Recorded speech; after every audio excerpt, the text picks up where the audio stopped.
we come back to the question of Creole in Louisiana. The question is, today, are Cajuns Creoles? What is a Cajun? Who are Cajuns? What's behind that designation? Louisiana has an interesting history. Of course, we have to understand that it does not begin or end with the Civil War. Louisiana's history goes back far beyond, much earlier. A very different culture, a very different social order. People had remarkable interracial commonality, interracial harmony that is not something we can imagine after the imposition of a foreign culture that separated people in categories of black or white, inferior and superior. So what is a Cajun? Cajun itself is a contraction of the term Acadien, which refers back to the Acadian coast or Bay of Fundy area that the first Louisiana Acadian families had first originated. Of course, in Louisiana, the Cajuns or Acadians who came to Louisiana did not come from Acadie directly. There was some space of about 10 years before the Acadians, after the expulsion, finally came to their new homeland of Louisiana. And in my case, the earliest representative families of the Acadians included the Thibodeau, Broussards, and of course Naquin, and Peets, the Peets. Beausoleil Broussard's wife was a Thibodeau. She had a sister who was married to my maternal line, my maternal lineage. The patriarch, the Acadian patriarch of my maternal lineage was Francois Pete. His wife was a Thibodeau. So I'm cousins with all the wonderful Thibodeaus, Jordan, and all of those rockin' Cajuns. So yes, I am a Creole Cajun, a Louisiana Creole-metis Cajun. So let's talk about the word Cajun. Cajun was a pejorative term, a term of great disrespect that was used by Anglo-Americans who more or less indiscriminately applied Cajun or Cajun to anyone who spoke French in Louisiana. Although the educated ones knew that Creoles in New Orleans, at least by the 19th century, had created a unique, distinctive designation for themselves that would exclude people of color, people who were of African origin, Native Americans, and the Acadians. But the truth is that we've discussed before, Creole was never a racial or a social designation.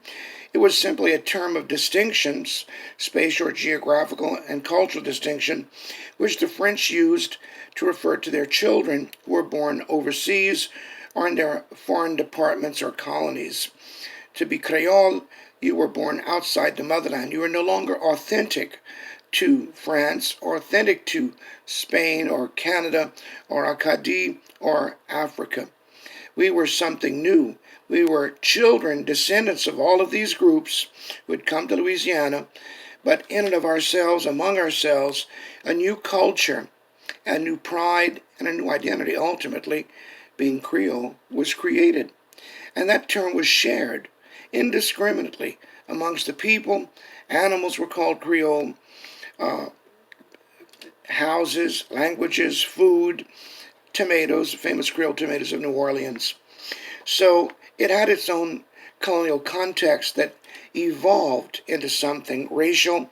In the 19th century, after Americanization, famous Charles Gaillard, founder of the State Library, an attorney and one of Louisiana's early historians, began racializing along with his literati of Grace King and the famous novelist who gave us the book Old New Orleans. I'm trying to remember his name, but it'll come back to me. In any case, there was a literary group that started promoting Creole as a very exclusive, aristocratic, white-only group of people, notwithstanding their own very colorful roots of Native American, the Choctaw, for example, the Muskegon family of Indians, which I discussed earlier, which was foundational to the colony of Louisiana being depended upon, and the French and the Canadians intermarried amongst these Native Americans' family, legally or not. Cohabitation was very common, notwithstanding the best efforts of the church and their priest. So, in terms of the Acadians, though, the Acadians way back originated, of course, like all French people, from France. In the 16th century, these people had settled in Lower Canada, which was being colonized competitively between efforts of France and Britain.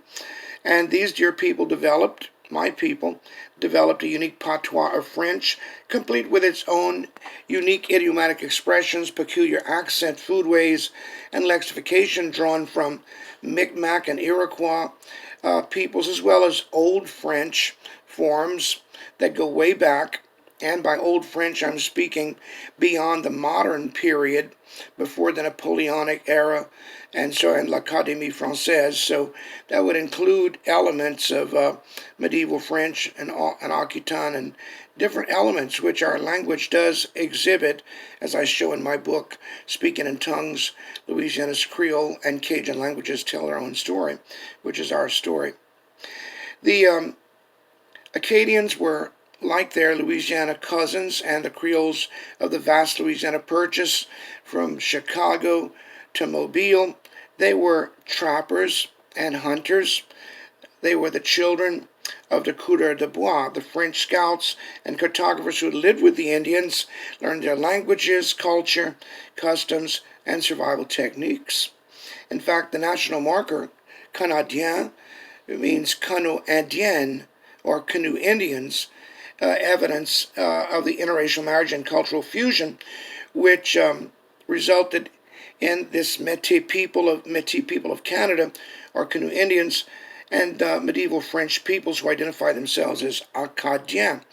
In fact, according to the highly respected Dr. John McFarrager, in his book about the Acadians, he reveals that they had considered themselves, even in Acadie, a separate ethnic and cultural group, no longer European peoples.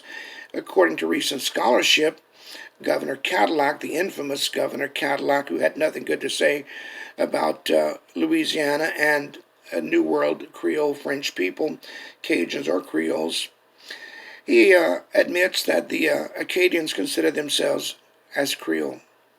So Creole was not a racial marker.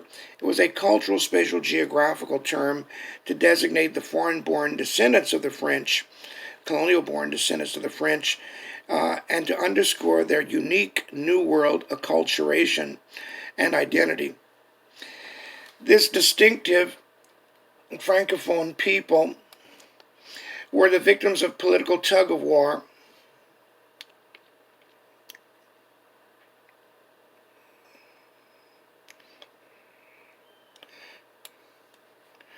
Excuse me for a minute while I locate my thought area here. This distinctive Francophone people, or the Acadians, were the victims of political tug-of-war for centuries between Britain and France. The two cultures within which, or two powers within which, they were sandwiched in history. The British attempted to dilute their Frenchness by forcing intermarriages with Irish people, Scottish, and others. Ultimately, this blended Acadian ethnicity was deported and sent to the four winds of the Atlantic and the Caribbean world, which is where my family come into play vis-a-vis Louisiana. My maternal ancestor, my paternal grandmother's patriarch was Francois Piet, who was the wife of whose wife was Josephine Thibodeau. As I mentioned, she was the sister-in-law of Joseph Beausoleil, Dite Broussard's wife.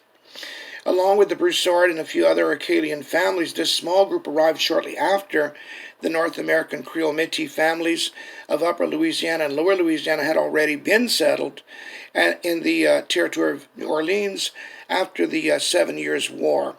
LaFleur's, Fontenot's, Gilry's. These people settled in the Alabama territory and Fort Toulouse, but they would come to Louisiana along with the Illinois Creoles, Vidrines, Catois, Duprés, Sauciers, Ardoins, my mom's people, on her father's side. These people would all merge to what was then referred to as the territory of Orleans, which would become the state of Louisiana in 1812. We became American territory in 1803 when Napoleon signed over that vast, undeclared French Indian nation that was the Louisiana Purchase to Thomas Jefferson in 1803. Now, what's interesting is that the corner that first Acadian group of families who would come to Louisiana were settled in happened to be the cultural center of the French colonial Creole world at Saint-Domingue, the country we now know of as Haiti since the Haitian Revolution in the early 19th century. We can only imagine their excitement and surprise at the beauty of this Caribbean island paradise, a nation with its exotic multi-ethnic Franco, Afro, Latin, Caribbean, and Amerindian peoples. Creole groups with whom they would certainly have had a basic Francophone intercommunication, a common quasi-Catholic faith, shared Amerindian herbal, medicinal, and shamanistic spiritual practices such as traiteur and traiteuse, uniquely flavorful and varied menus of fricassee, gumbo, spicy seafood etouffees, boudin, sauce piquante, and café au lait, the things that we all think of across South Louisiana and New Orleans, the things that people come to enjoy in our world and in our culture. They certainly had to discover these in the marketplaces and with the slaves that they may have had even at that time. They were there for about 10 years. It was a very different place from their previous beloved and painful existence in Acadie. And of course, there were the unknown, less romantic and life-threatening climatological and environmental forces of nature, such as ouragans, hurricanes, maringouins, bearing gifts of yellow fever and malaria, frightening voodoo trancing and dancing with the tales of Jambi, that is a Creole scarecrow, a metaphor for the walking dead, Konja, hoodoo, loup-garou, the Creole werewolves, Aru, and Feu-Follet. Feu-Follet with those supernatural balls of fire which could threateningly chase anyone coming upon them in the woods or the swamp bottom at night, or au flambeau when they were hunting rabbits, such as happened to my grandpa, Alfred Ardouin. Like the wild muscadine vines which can quickly enshroud old gray cypress fencing, giving it an entirely new aspect, it hides the face beneath of what was there. In this case, the people, our people, the Acadians, were transformed psychologically, culturally, and existentially forever. Then came their departure for the territory of Orleans, sometime around 1765, only 2 years after the Alabama and Illinois Creole-metis of La Nouvelle-France. The Upper Louisiana Purchase Territory had been relocated to the post of the Opelousas, or St. Landry Parish, the northwestern corridor of the state of Louisiana where I come from. The territory of Orleans, as governed by the Spanish, was welcoming and caring of this wounded and frightened and often humiliated people. Francois Pete's family, however, were not humiliated or frightened. They had acquired means in Saint-Domingue over almost a decade of acculturation there. By Spanish reckoning, people coming from Saint-Domingue with wealth were presumed Creoles and were admitted into the exclusive French Creole bastion, the Creole-metis region of St. Landry Parish, La Poste des Opelousas, and which was long known in history as the French-speaking Triangle or the Creole parishes. They were in good company. They would intermarry with the Creoles. They would learn the Louisiana French form of speaking, or its sister or daughter tongue of Kouri-Vini. They would learn the wonderful food recipes. They would acquire wealth, adopt the planter's lifestyle, whereas their cousins, who chose not to, would do so in the Acadian coast area, around Morgan City and Donaldsonville, where they intermarried with the Germans, who gave our people the accordion and taught them the basics of Creole foodways. There's no gumbo in Canada, or shrimp etouffee, or rice and gravy and crawfish etouffee. These are uniquely Louisiana traits and gifts that became the gifts of our Louisiana-born Acadian Creoles, Cajuns, by any other name. Out of pride, much needed pride, in the late 60s, with the rebirth of interest in French and cultural roots, there was a movement across Louisiana's French-speaking area to reinstate the use and instruction of French. That was a good thing.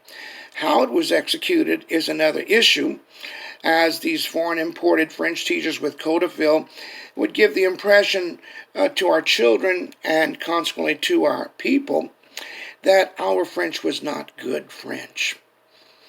Well, it was not modern French, but it was good enough for people to understand our fathers and grandfathers in France during World War II, when they acted as spies, my dad included.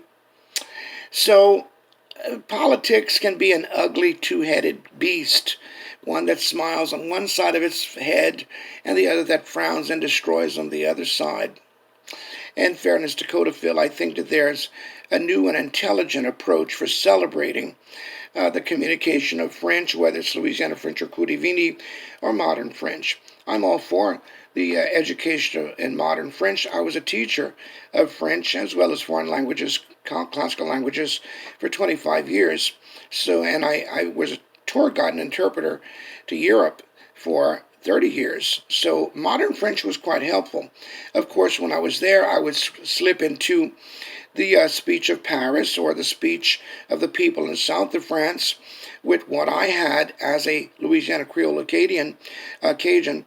That was very useful for me. I had the foundation needed, but I could branch out by using their terminology, whatever the colloquial or parlance of each area happened to be. The Acadians, of course, settled with the Germans, marrying them. They gave us the accordion, as I said, the Germans. They gave us sweet potato salad with gumbo. I just made some last night. It was so good.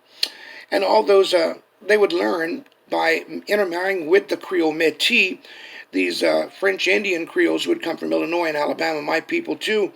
They would learn the Louisiana Creole-metis foodways such as viande boucanée, or Choctaw smoked meat tradition, that kind of thing, crawfish etouffee, and so forth, as I said, and a variety of gumbos, filet gumbo or kombolichi, meaning the Indian gumbo, and gumbo fivi, the African style or okra form of gumbo. We have all of these. There were many hands in the pot that created our food culture, our lifestyle, the culture we call Creole and Cajun, which is simply a subgroup or country version of the same menu and macro culture, including Mardi Gras, La Toussaint, all these things that are unique to Louisiana. But for over 200 years, the children of Acadians have been born in Spanish and later American Louisiana. Logically and quite justifiably, we embraced our Louisiana-based identity. They, like their French-originated cousins, the Creoles, would long refer to themselves as Creole. My old friend Mr. Pim Broussard from Cade, Louisiana, don't ever call him a Cajun, because he remembers the old days when that was used to downgrade or degrade the Acadian and Creoles who spoke French. So, as his ancestors did, he identifies as un Creole de la Louisiane. On est tout Creole, cher. But notwithstanding the petulant attempt at exclusivity with the term Creole by the white Creoles of New Orleans in the person of Charles Guyaret and Grace King and all of that cast of literati, the Acadians proudly accepted their Louisiana identity and this cultural marker. So it's no surprise that Cajuns today find it difficult to comprehend the speech of their long-lost Canadian patriarchs, our patriarchs, because we adapted in Louisiana over 200 years. As mentioned in my essay on Creole identity, the international interracial French colonial Creole world was governed by an amazing document, the Code Noir, authored by His Most Catholic Majesty Louis XIV, King of France. I'm going to tell you more about that document and how it shaped the sociology and the culture of Louisiana as a member of that far-flung fabric of the French colonial empire. It's nice to be with you and to discuss these things that celebrate the unity of our people, our shared culture that was created from so many hands and lives, as evident in the language and in the food that we enjoy and share with our loved ones and friends every day. On va se reparler dans quelques minutes ou quelques jours. Et une bonne journée. Mange du